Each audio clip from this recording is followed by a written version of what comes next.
जय हिंद दोस्तों, मैं कंचन कुमार आप लोगों का स्वागत करता हूं। आपका अपना क्लास 10 क्लासेज है। आइए हम लोग मौलिक अधिकार देख रहे थे। एक वीडियो मौलिक अधिकार पे डाले हैं, दूसरा आज देखिए। उस दिन चर्चा किए थे। अब मौलिक अधिकार का एक एक अनुच्छेद को देखना हम लोग को। सारे अनुच्छेद का मौलिक अधिकार की सारी चर्चाएं हम लोग कर चुके हैं। सिर्फ मौलिक अधिकार हमारा जो व्यक्ति का अधिकार है, हमारा अधिकार है, उसको एक एक अनुच्छेद में देखते हैं। अब देखिए, आर्टिकल पहले वर्णन पूछता कम है, टीसीएस में ज्यादा पूछता है। ये अनुच्छेद 12, इसमें क्या है? समानता का अधिकार, समान मौल्य मिलेगा। 14 से 18 बताया है, लेकिन 12 में क्या है? अनुच्छेद 12 में है राज्य की परिभाषा। राज्य की परिभाषा अब क्या है? मतलब किसके खिलाफ मौलिक अधिकार व्यक्ति को मिला है? व्यक्ति को मिला है किसके खिलाफ? राज्य के खिलाफ। व्यक्ति को मिला है इसके खिलाफ, राज्य के खिलाफ मिला है। तो राज्य क्या है? किसके खिलाफ लड़ सकते हैं आप? राज्य क्या है? सिर्फ देश, राज्य बिहार, यूपी, झारखंड, क्या राज्य? राज्य की परिभाषा तो बताया गया कि राज्य के अंतर्गत कौन कौन आएगा, ये बताया गया इसमें। तो बताया गया केंद्र सरकार, केंद्र की सरकार, इसके खिलाफ आप लड़ सकते हैं, एवं संसद,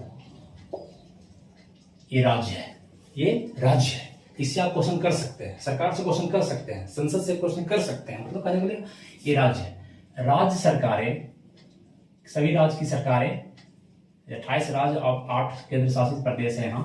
राज्य सरकारें एवं विधानमंडल, विधानमंडल, विधानसभा है ना, विधानमंडल, विधानसभा और विधान परिषद होता है विधानमंडल में, इस विधानमंडल, उसके खिलाफ लड़ सकते हैं। राज्य में और क्या कौन आते हैं?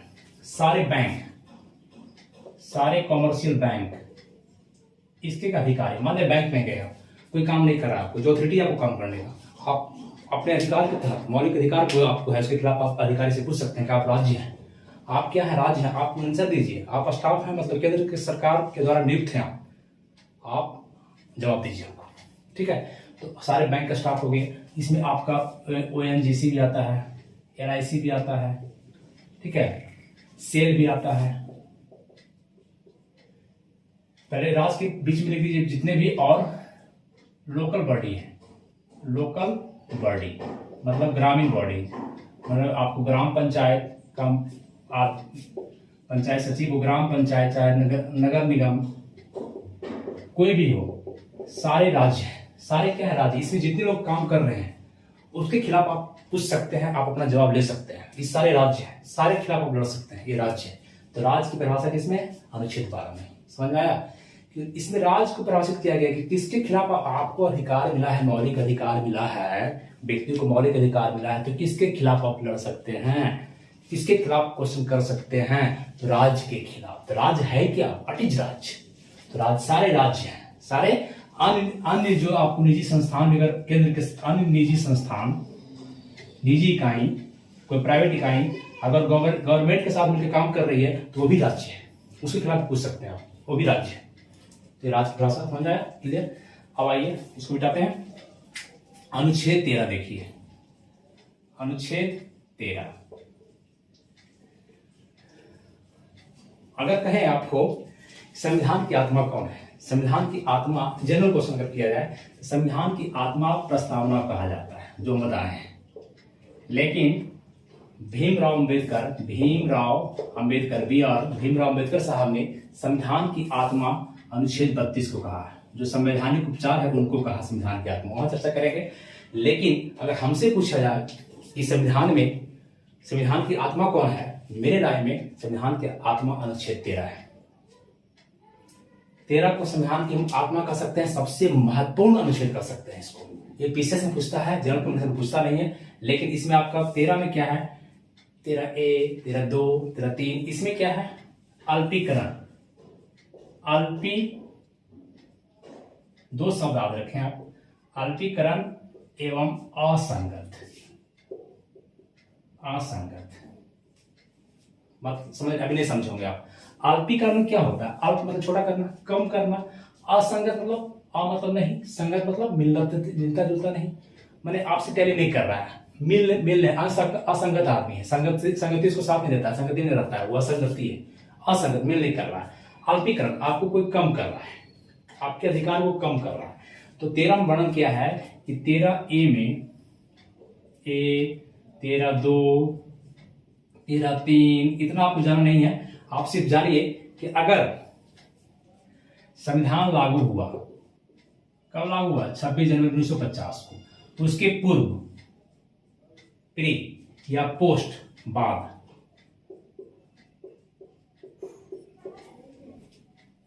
आर्टिकल 13 कहता है कि अगर संविधान लागू होने से पहले भी कोई ऐसा नियम बना हुआ है, संविधान लागू होने से पहले भी कोई नियम कानून ऐसा है जो मौलिक अधिकार को कम करता है, मौलिक अधिकार को क्या करता है? कम करता है, माने असंगत है, मतलब असंगत है और कम करता है या असंगत है, तो उस अधिकार को आच्छादन कर देंगे, उसको क्या कर देंगे? ढक देंगे बादल की तरह, आच्छादन का सिद्धांत। तो इसमें आपका आता है अनुच्छेद 13 में 13A के तहत आच्छादन माने छा जाना, बादल की तरह छा जाना, आच्छादन का सिद्धांत है ना। इसको आप कह सकते हैं इंग्लिश में डॉक्ट्रिन ऑफ इक्लिप्स, ठीक है, इसको कह सकते हैं। 13A में वर्णन है आच्छादन सिद्धांत। आच्छादन क्या हुआ? अगर कोई पहले संविधान लागू होने से पहले कोई अगर नियम कानून बना हुआ था जो कि असंगत है, अल्पीकरण है, मौलिक अधिकार का हनन करता है, मौलिक अधिकार को कम करता है या उसके असंगत है, तो उसको आप ढक देगा, वहां तक वो आप ढक जाएगा, आच्छादन हो जाएगा, आच्छादन का सिद्धांत, बादल की तरह ढक जाना। अगर 13(2) में कहता है, 13(2) देखिए यहां लिख रहे हैं आप, अच्छा से लिखेंगे, पृथक्करण का सिद्धांत, पृथक्करण का सिद्धांत, डॉक्ट्रिन ऑफ सेवियरिटी है ना। ये क्या है? पृथक्करण का सिद्धांत। अगर संविधान, मान लीजिए संसद पोस्ट में अभी संविधान लागू होने के बाद संसद को ऐसा नियम कानून बना देती है जो कि मौलिक अधिकार को अल्प कर रहा है, कम कर रहा है, असंगत कर रहा है, छोटा कर रहा है, तो ये सुप्रीम कोर्ट का संरक्षक है, जो सुप्रीम कोर्ट वो कह सकती है कि ये आपका यहां तक आपका असंगत है। मतलब आपने मान लिया कि कोई संसद पारित किया कोई नियम, यहां से यहां तक कोई नियम पारित हुआ, अगर आपका यहां तक जो बातें हैं ठीक है, मिल करता है मौलिक अधिकार से, कोई बात नहीं, लेकिन मौलिक अधिकार का ये इतना दूरी असंगत है, माने आपको उसका मौलिक अधिकार का हनन कर रहा है, कम कर रहा है, तो ये आपका पृथक्करण हो जाएगा। इसको क्या कर देंगे? अलग कर, इसको हटा दीजिए, खत्म कर दीजिए इसको। अगर पूरे आपका गलत है तो पूरे खत्म कर देंगे, है ना। तो ये होगा पृथक्करण, मतलब अलग करना, मतलब जहां तक आपका सही वहां तक रहेगा। अगर संसद को नियम पारित किया है, अगर आपका जहां तक सही है वहां तक सही रहेगा, लेकिन जहां से आपने मौलिक अधिकार हनन किया वहां से आपका नियम पृथक कर दिया जाएगा, अलग कर दिया जाएगा, सिमिलिटी कर दिया जाता है, पृथक्करण का सिद्धांत कहा जाता है। बात समझे? दो बात है। 13(3) में है, देखिए यहां लिख रहे हैं, मजेदार सब्जेक्ट है, मजेदार चीज है। 13(3) में 13(3) आर्टिकल में कहा गया है अधित्याग का सिद्धांत। यहां लिख रहे हैं अधित्याग का सिद्धांत। दिखाई पड़ रहा है आप लोगों को? नीचे नहीं पढ़ा तो यहां लिख देते हैं, अधित्याग का सिद्धांत। ये 13(3) अनुच्छेद में है। इसको कह सकते हैं डॉक्ट्रिन, इंग्लिश में डॉक्ट्रिन ऑफ वेबर। उच्चारण कुछ भी कीजिए, मेरा उच्चारण कुछ थोड़ा सा गड़बड़ रहता है। वेबर है ना, डॉक्ट्रिन ऑफ वेबर। ये क्या है? इसमें कहती है न्यायपालिका का मानना है, न्यायपालिका का, कोर्ट का मानना है कि कोई भी जनता, कोई भी पब्लिक अपने मौलिक अधिकार को त्याग नहीं सकता है, मौलिक अधिकार को चाह करके भी नहीं त्याग सकता है, त्याग नहीं सकता है। 13(3) वर्णन है, अधित्याग का सिद्धांत है कि कोई भी जनता, भारत की कोई जनता अगर चाहती भी है तो अपने मौलिक अधिकार को त्याग नहीं सकती, क्योंकि न्यायपालिका का मानना है कि भारत की जनता, अधिकांश जनता, पूरी जनता नहीं करे, अधिकांश जनता, अभी जो भी अनपढ़ है, अशिक्षित है, उनको मौलिक अधिकार के बारे में मालूम नहीं है। उनका मानना है, न्यायपालिका का मानना है कि भारत की अधिकांश जनता निरक्षर है, अनपढ़ है, ज्ञान की कमी है, इसलिए उससे मौलिक अधिकार का हनन, मौलिक अधिकार को त्याग नहीं सकता है, उसका कोई मिसयूज कर लेगा। इसलिए अधित्याग का सिद्धांत, त्याग मतलब क्या होगा? छोड़ नहीं सकते हैं मौलिक अधिकार। भारत की जनता मौलिक अधिकार त्याग नहीं सकती। ये सब बातें 13 तीन चीज याद रखेंगे। आच्छादन का सिद्धांत, पृथक्करण का सिद्धांत, अधित्याग का सिद्धांत क्या है, अल्पीकरण, असंगत, संविधान के पूर्व जो नियम था, बात था, आपको क्लियर हो गया होगा। 12 और 13 अनुच्छेद क्लियर। उम्मीद करें समझ गए होंगे। चलिए नेक्स्ट जाते हैं, स्क्रीनशॉट लीजिए इसका। भयानक गर्मी है, लेकिन एक्चुअली अगर फैन चालू करते हैं तो आवाज क्लियर नहीं आएगा, आप लोग को असुविधा होगी, इसलिए मैं ही भीग जाता हूँ आपके लिए, इतना तो कर ही सकता हूँ, है ना। चलिए थैंक यू। आइए मिटाते हैं इसको, मिटाते हैं। स्क्रीनशॉट लीजिए। चलिए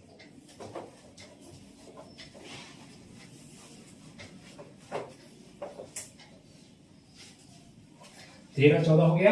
अब आइए 6 मौलिक अधिकार जो हम बताएं। समानता का अधिकार 14 से 18, समानता का अधिकार, स्वतंत्रता का अधिकार 19 से 22, 19-22 स्वतंत्र हो गए। फिर आपको शोषण के विरुद्ध अधिकार 23-24, धार्मिक स्वतंत्रता 25 से 28, है ना। अल्पसंख्यक का अधिकार 29-30 और संवैधानिक उपचार 6 मौलिक अधिकार। 7 मौलिक अधिकार पहले थे, पहले क्लास में चर्चा करती है। 7 मौलिक अधिकार। संपत्ति के मौलिक अधिकार को 7 मौलिक अधिकार पूर्व में थे, संविधान लागू हुआ उस समय, संविधान लागू हुआ उस समय। संपत्ति के अधिकार जो आर्टिकल 19F कहिए इंग्लिश में पूछेगा तब, च कहेगा हिंदी में, च क ख ग घ च, एवं अनुच्छेद 31, है ना, 19-31 के अधिकार को हटाकर 300 क में कानूनी अधिकार बना दिया गया, कानूनी अधिकार बना दिया गया। इस प्रकार मौलिक अधिकार अब वर्तमान में 6 हैं, जिसमें एक बताया था आपको समता का अधिकार, समता कहिए या समानता का अधिकार। मॉल में समान कब तक मिलेगा, समानता का अधिकार 14 से 18 तक मिलेगा। उसके बाद नहीं मिलेगा मॉल में, दौड़ना दौड़ जाइए, 14 से 18 तक मॉल में समान मिलेगा। याद रखिएगा, इस ट्रिक से याद रखिएगा, 14 से 18 तक मिलेगा समान मॉल में, है ना। अब एक करके देखते हैं। अनुच्छेद 14, अनुच्छेद 14 ये क्या कहता है। अनुच्छेद 14 इसमें 2 बातें, 2 आपको हम क्लॉज लगाएंगे, एक और दे। एक है विधि के समक्ष समता, एक है विधि या कहिए कानून के समक्ष समानता, एक है विधि का समान संरक्षण, समान संरक्षण। 2 बातें आपको याद रखना पड़ेगा, समान संरक्षण और समानता, समक्षमता। अब कहिएगा सर ये क्या है ना।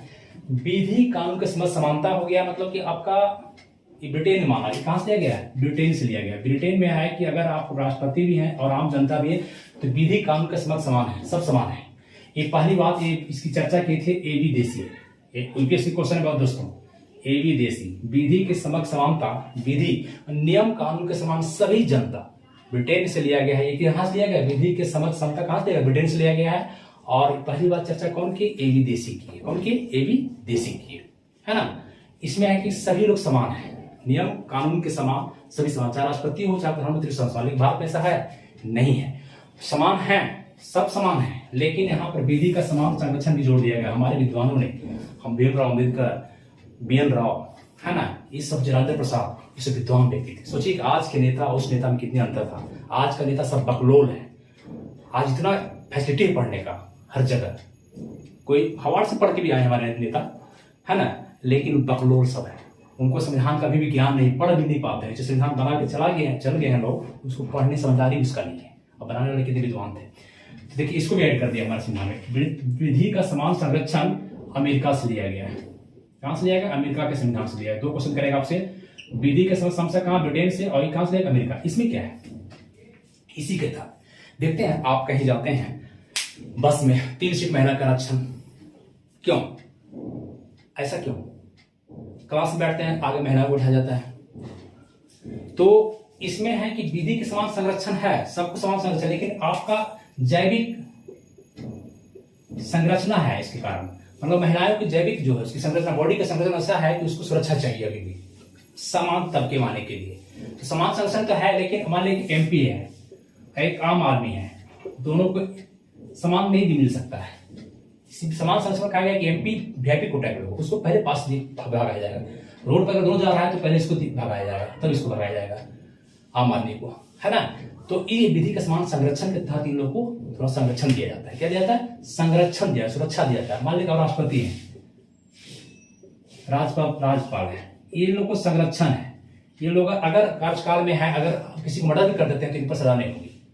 जब तक पोस्ट पर है, पोस्ट के बाद निकले तब उनको बता दिया जाएगा, जब पोस्ट हटेंगे तब इनका सजा होगी। लेकिन पोस्ट जब तक राष्ट्रपति राज्यपाल है तब तक इनका नहीं लगा।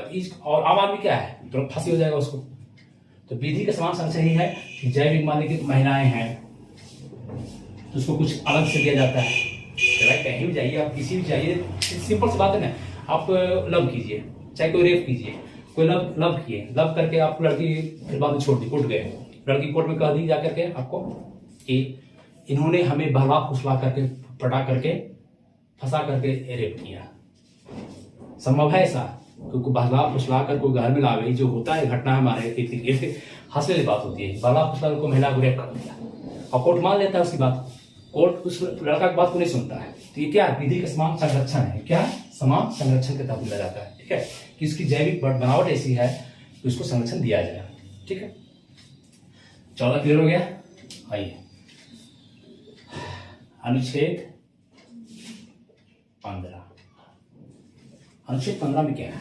इसमें है धर्म, मूल वंश माने वंश, जाति, है ना, धर्म, मूल वंश, जाति, लिंग, जन्म स्थान पर विभेद पर निषेध।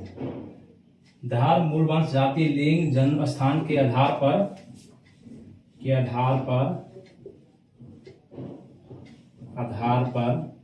विभेद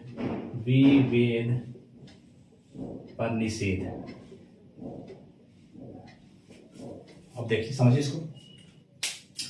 ये कह रहा है कि अनुच्छेद 15 में वर्णन धर्म, मूल वंश, जाति, धर्म, किसी धर्म के नाम पे आप उसको अंतर नहीं कर सकते हैं कि आप हिंदू धर्म के मुस्लिम, आप यहाँ नहीं रहिएगा, आप यहाँ नहीं पढ़िएगा, आप चलिए मूल वंश पर हम इस वंश के हैं, हम सिसोदिया वंश के हैं, है ना, तो हम जमींदार वंश के हैं, आप तो आम आदमी हैं, आप बैठिए नीचे बैठिए, ऐसे आप नहीं कर सकते। जाति पर कुछ नहीं कर सकते, लिंग पे नहीं कर सकते कि आप महिला है, पुरुष है, जन्म स्थान के आधार पर नहीं कर सकते हैं। लेकिन इसमें एक चीज वर्णन है, नहीं कर सकते, लेकिन पॉजिटिव डिस्क्रिमिनेशन कर सकते हैं, पॉजिटिव विभेद कर सकते हैं। विभेद जो है, डिस्क्रिमिनेशन मतलब क्या होता है? अलगाव। डिस्क्रिमिनेशन कर सकते हैं आप, पॉजिटिव होना चाहिए। कहने मतलब अगर लिंग है, महिला है, तो मान लीजिए इसमें क्या होता है, आप कहिएगा मातृत्व अवकाश मिलता है, मातृत्व अवकाश मिलता है ना जी, माता का अवकाश, पितृत्व अवकाश मिलता है, लेकिन मातृत्व को ज्यादा मिलता है, 9 महीना तक मिल जाता है अवकाश। कहेगा हमको क्या अवकाश मिला पुरुष को? अरे भाई उसका जैविक बनावट ऐसी है, इसमें आप ये पॉजिटिव चीज है, उसको अवकाश मिलना चाहिए, समाज के विकास के लिए, समाज के तबके बनाने के लिए जरूरी चीज है। तो लिंग के आधार पर नहीं दिया जाता है, विभेद नहीं करना, लिखा हुआ संविधान में, लेकिन पॉजिटिव आप कर सकते हैं। कोई जात अगर नीचे है तो उसको आप कर सकते हैं, ऊपर करने के प्रयास किया जा सकता है। तो इस सब चीज, बच्चे को आप कर सकते हैं, बच्चे को, महिलाएं को, इस सब को आप जो है सो विभेद कर सकते हैं, माने उसको आप दे सकते हैं। पॉजिटिव चीज करना है, अंतर आप कर सकते हैं। धर्म, मूल वंश, जाति, लिंग के आधार पर आप कर सकते हैं पॉजिटिव, है ना। जैसे एसटी है, एससी है, उसको समाज के मेन तबके में लाना है। जैसे अब भाई समाज के मेन तबके लाने के उसको आप कर सकते हैं। जैसे कि अब ये बना दिए चार्ट, ठीक है। यहाँ पर मान लीजिए बैठा हुआ उच्च वर्ग, जो भी हो वर्ग, मतलब जात की बात नहीं कर रहे हैं, वर्ग कोई भी आपका उच्च वर्ग, है ना, ये निम्न गरीब लोग हैं, गरीब लोग। इसको यहाँ लाने के लिए, मुख्य धारा में लाने के लिए, इसको भी लाने के लिए ये जो विकास किया जा रहा है, इसको आप बढ़ते रहिए, इसको आप रोक नहीं रहा है, आपको रोकना कोई नहीं जा रहा, आप बढ़ते चलिए, आप बढ़ रहे हैं तो बढ़ते चलिए। लेकिन जो नीचे है उसको लाने के लिए ये आपको पॉजिटिव डिस्क्रिमिनेशन कर सकते हैं। 15 नंबर हो गया। चलिए आइए 16 नंबर दिखाते हैं इसको, दिखाएं। चलिए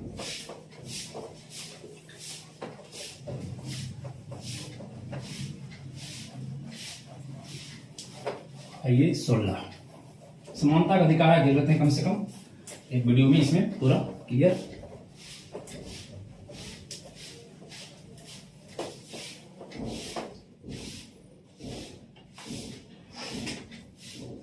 अनुच्छेद 16 इसमें क्या है? इसमें वर्णन है लोक नियोजन। लोक नियोजन में लोक नियोजन के अवसर में समानता, सब समानता ही रहेगा। समान अधिकार है 14 से 18 तक, तो सब में समानता ही रहेगा। क्या रहेगा? समानता ही रहेगा। लोक नियोजन क्या है? नौकरी, नौकरी, नियुक्ति,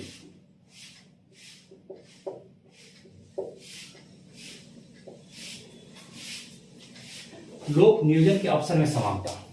कोई भी अगर नियुक्ति होती है राज्य के अंदर, तो प्रत्येक जनता को अधिकार है कि वो आपको नौकरी ले सकता है, समान अधिकार उसको मिला हुआ है।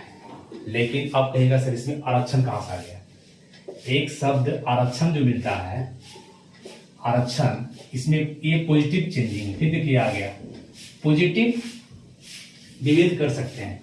लोक नियोजन में अवसर की समानता है, अपवाद है कि पॉजिटिव अगर चाहते हैं तो पॉजिटिव निगेटिव नहीं होना चाहिए, पॉजिटिव डिस्क्रिप्शन कर सकते हैं। तो आरक्षण बढ़ है पॉजिटिव में, अब इसमें हंगामा होता है। जैसे मान लीजिए अगर आरक्षण जिसको मिला हुआ है वो तो खुश है, जैसे अगर ओबीसी वगैरह को मिला तो ठीक है, लेकिन ईडब्ल्यूएस को मिला नहीं मिला था तो हंगामा हो रहा था, मिल गया तो ठीक है। तो आरक्षण जो दिया जाता है धर्म पे नहीं, आरक्षण जब भी मिलता है तो जाति पे, लिंग पे और स्थान पे, तीन ही चीज आपको, जन्म स्थान पे, स्थान पे, जगह पे, ये जरूरी भी है। कहिए कैसे? नहीं तो फिर जात को खत्म कीजिए। आरक्षण को खत्म कोई नहीं कर सकता, ये दावा मेरा है। जब तक चुनाव है तब तक सब चाहता है सत्ता में, कौन चाहेगा छेड़छाड़ करना आरक्षण को? आरक्षण को छेड़छाड़ करना कौन चाहेगा? कोई नहीं चाहेगा। तो जात पर मिलता है आरक्षण, आप किस जाति के, मान लीजिए आप किसी जाति के, इससे आप ये नहीं, धर्म पे नहीं मिलता है, धर्म पे आपको नहीं आरक्षण मिलता है। क्या आप हिंदू धर्म के हैं? हिंदू धर्म में भी दलित लोग होते हैं, उसको आरक्षण मिलता है। अभी ईडब्ल्यूएस मिला है, economy big section, economy big section EWS को मिला है। तो क्या जात मिला है? अति धर्म पे मिला है, जात पे मिला है। किस पे? जात पे मिला आरक्षण। एससी को मिलता है, एसटी को मिलता है, ओबीसी को मिलता है, जात पे मिला है। लिंग पे मिला, महिलाओं को मिलता है, ट्रांसजेंडर को मिलता है। लिंग पे, स्थान पे मिलता है। मिलता है, देखिए कोई ऐसा स्थान है जहां पर बहुत पिछड़ा हुआ है, और मान लीजिए महाराष्ट्र है, आपको पंजाब है, हरियाणा डेवलप है, आप ले लीजिए ये छत्तीसगढ़ का एरिया, छत्तीसगढ़ का कुछ जगह है, बस्तर, दांतेवाड़ा, ये सब अभी बहुत पिछड़ा हुआ है ना। आप उड़ीसा का कालाहांडी ले लीजिए, कालाहांडी उड़ीसा, असम का ले लीजिए क्षेत्र, पिछड़ा हुआ, इस क्षेत्रों को आरक्षण दिया जाएगा। क्या दिया जाएगा? आरक्षण दिया जाएगा, है ना। तो स्थान को दिया जाता है। आपने देखते हैं कि हमारे कोई एरिया है जहां पर लोग नाटा भी है, हाइट कम है, वहां पर हाइट कम दिया जाता है, हाइट ऊंचाई कम भी है तो वहां का आदमी को ले लिया जाता है। क्यों? स्थान के आधार पर उस एरिया का वही आपको जैविक विकास ही होगा, उतना ही हाइट है सबका, तो क्या कीजिएगा? वहां नौकरी दीजिएगा नौकरी की नहीं। तो इसलिए जाति, लिंग और स्थान पे आपको आरक्षण दिया जाता है। लोक नियोजन में अवसर की समानता है, लेकिन ये अपवाद है कि पॉजिटिव डिस्क्रिमिनेशन कर सकते हैं, आरक्षण दे सकते हैं, ताकि निम्न तबके के लोग भी ऊपर आ सके। निम्न तबके के लोग, ये तो ऊपर है ही, ये अपना बढ़ते रहें, लेकिन निम्न तबके के लोग जो हैं वो भी ऊपर आ सके और मुख्य धारा में बच सके, इसलिए आरक्षण दिया जाता है। जाति के आधार पे, लिंग के आधार पे, स्थान के आधार पर, धर्म के आधार पे नहीं, है ना। तो ये आपका इसमें लोक नियोजन की अवसर क्षमता। इसी आरक्षण में सबसे पहले आपसे पूछेगा, जब दलित को देने, जब पिछड़े वर्ग को देने की बात आई, तो सबसे पहले प्रथम पिछड़ा वर्ग आयोग, लिखिएगा इसको भी, प्रथम पिछड़ा वर्ग आयोग गठित किया गया। इसके अध्यक्ष थे काका कालेलकर। प्रथम पिछड़ा वर्ग आयोग के अध्यक्ष पूछेगा काका कालेलकर। इस पे नहीं मिल पाया, फिर द्वितीय पिछड़ा वर्ग आयोग। हम चाहते हैं एक क्वेश्चन भी नहीं छूटे, चाहे वो पीसीएस हो चाहे किसी एग्जाम में हो। द्वितीय पिछड़ा वर्ग आयोग बनाया गया 1979 में बीपी मंडल के अध्यक्षता में। बीपी मंडल आयोग कह सकते हैं आप, मंडल आयोग भी कह सकते हैं, इसकी अध्यक्षता बनाया गया। इन्होंने रिपोर्ट आपको सौंपा 1980 में और इसी पर आपको 27% आरक्षण जो है सो ओबीसी को, अदर बैकवर्ड कास्ट को लागू हो गया। क्या कर दिया बीपी सरकार ने 1990 में लागू किया। लागू कब किया? 1990 में 27% ओबीसी का आरक्षण मिलना शुरू हो गया। ठीक है। ओबीसी में भी कुछ लोग होते हैं क्रीमी लेयर। अब इनकी क्रीमी लेयर क्या है? जिनका इनकम पहले 6 लाख था, अभी 8 लाख हो गया। जिस घर का इनकम, जिस गार्जियन का इनकम 8 लाख है, वो ओबीसी में नहीं आएंगे, वो क्रीमी लेयर में आएंगे, उनको आरक्षण नहीं मिलेगा। ठीक है। और देखिए ईडब्ल्यूएस, अभी जो आरक्षण मिला है हम लोग को ईडब्ल्यूएस को, इसकी चर्चा आपको पीवी नरसिंह राव भी की थी, 1991 में ही कर दी थी चर्चा। 1991 में चर्चा हुई थी और आके आप नरेंद्र मोदी की सरकार ने 10% आरक्षण ईडब्ल्यूएस को, इकोनॉमिक वीक सेक्शन को दिया। ठीक है। तो इसको किसको मिला? जो कमजोर है, जो आर्थिक रूप से कमजोर है, धर्म के आधार पर नहीं, जो आर्थिक रूप से कमजोर हो उसको दिया गया है ना। तो आपका लोक नियोजन दर्शन ऑप्शन में इतना चर्चा, इसको स्क्रीनशॉट कीजिए। ठीक है, मिटा दें इसको। एकदम मजेदार से लेना तन्हाई के साथ, जिंदगी मौत न बन जाए संभालो वालों। ये तो पढ़ना तो अपना चीज है जी, एकदम कैसे उबाऊ होता है हमको समझ में आता है। आप लोग कैसे नहीं पढ़ते हैं, ये अपना मौलिक अधिकार है भाई, हमारा अधिकार है, व्यक्ति का अधिकार है। हम अपना पढ़ रहे हैं, पढ़ेंगे क्या इसको आज करेंगे? तो पढ़ते पढ़ते देखते क्या हो जाएगा, वीडियो दो बार देखेंगे आप लोग क्लियर हो जाएगा। अब आइए अनुच्छेद 17। अनुच्छेद 17 ये बहुत पूछता है क्वेश्चन। अनुच्छेद 17 बहुत पूछता है ये भी। अस्पृश्यता का अंत, अस्पृश्यता का अंत, अनटचेबिलिटी है ना।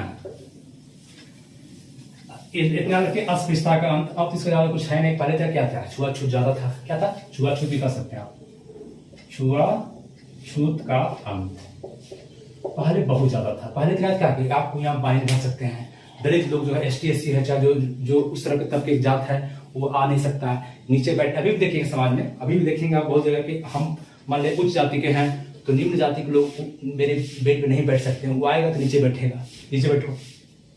अभी भी मिलता है आपको, समाज में जाइएगा तो आप जाइए जनजाति क्षेत्र में जहाँ पे आदिवासी है, उसको दूर से ही बात करता है, घर आने के अलाउ नहीं है। अगर वो खाना खा लिया तो बर्तन धोएगा खुद, चाय पी लिया तो बर्तन खुद धोइए आप।